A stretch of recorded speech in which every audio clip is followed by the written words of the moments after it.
Halo sahabat Prometik, kali ini gua mau ngebahas pertandingan antara PSIS Semarang melawan Barito Putra. Ini baru aja selesai gua nonton pertandingan antara Arema FC melawan PSIS Semarang, yang akhirnya PSIS Semarang harus kalah di pertandingan ini. Dan di waktu yang sama pun Barito Putra juga bermain melawan Borneo FC. Cuman gua nontonnya setengah-setengah karena lewat HP aja. Jadi gua lebih fokus ke pertandingan antara Arema FC melawan PSIS Semarang. Tapi di pertandingan kali ini ternyata Barito Putra berhasil menang dari Borneo FC.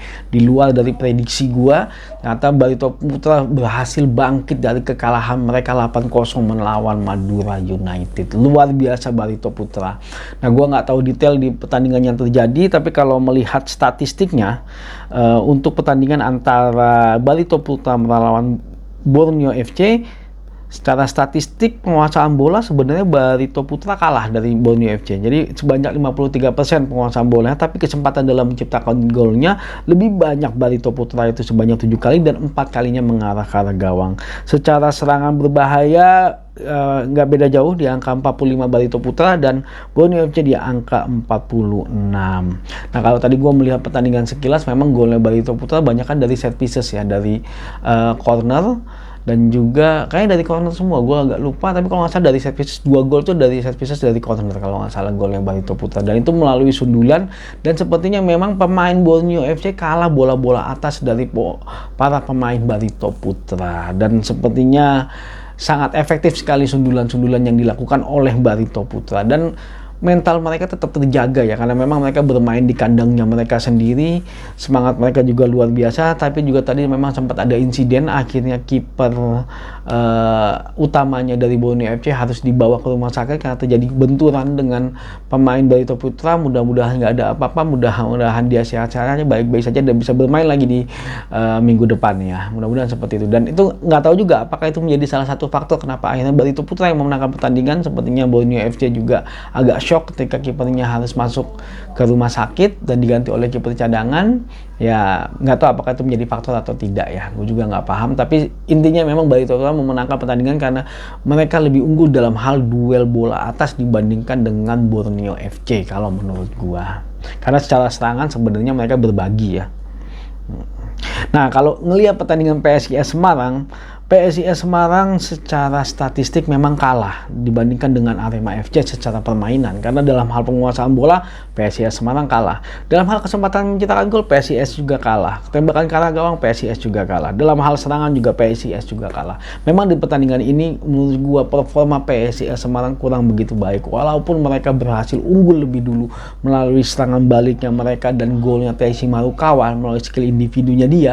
Tapi secara permainan kalau menurut gua secara tim mereka kalah. Dan memang sepertinya PSIS Semarang lagi mencoba bangkit dari permainan mereka yang kurang baik di pertandingan-pertandingan sebelumnya. Jadi waktu pas performa mereka di Piala Presiden di awal-awal mereka bagus, tapi mereka mulai turun dan sekarang mulai mencoba untuk menaik lagi. Mereka sudah berhasil menciptakan gol dari open play, tidak dari titik penalti Taishi Marukawa, tapi memang kehilangan Carlos Fortes sangat berpengaruh sekali kepada performanya dari PSIS Semarang kalau menurut gua. Karena memang lini depannya PSIS Semarang seperti kekurangan orang. Malah tadi John Cantilana tuh ditaruh di depan sama pelatihnya PSIS, padahal dia lebih ke arah ke belakang ya, gelandang menyerang kalau menurut gue ya, karena memang tidak ada pemain sepertinya yang patut untuk ditaruh di ujung tombak, karena memang Taishi Marukawa tidak bisa ditaruh di tombak karena dia adalah pemain winger kalau menurut gue, dan itu sangat tidak berguna sekali kalau dia harus ke arah kanan. Kalau dia fokus di kiri terus, performanya akan lebih baik menurut gue Taishi Marukawa ya. Tapi itu menjadi pelajaran yang berharga buat PSIS Semarang. Mereka harus mengevaluasi itu. Mereka harus bisa melakukan serangan-serangan yang lebih bervariasi dan mereka harus belajar dari itu semua. Nah, balik lagi ke pertandingan antara PSIS Semarang melawan Barito Putra. Secara histori dari 5 pertandingan mereka terakhir, PSIS Semarang unggul 1 kali, 2 kali. Barito Putra juga unggul 2 kali, menang dari PSIS Semarang. Bahkan di pertemuan terakhir Barito Putra yang menang dari PSIS Semarang dengan skor 2-1 dan mereka imbang 1 kali di pertemuan terakhir.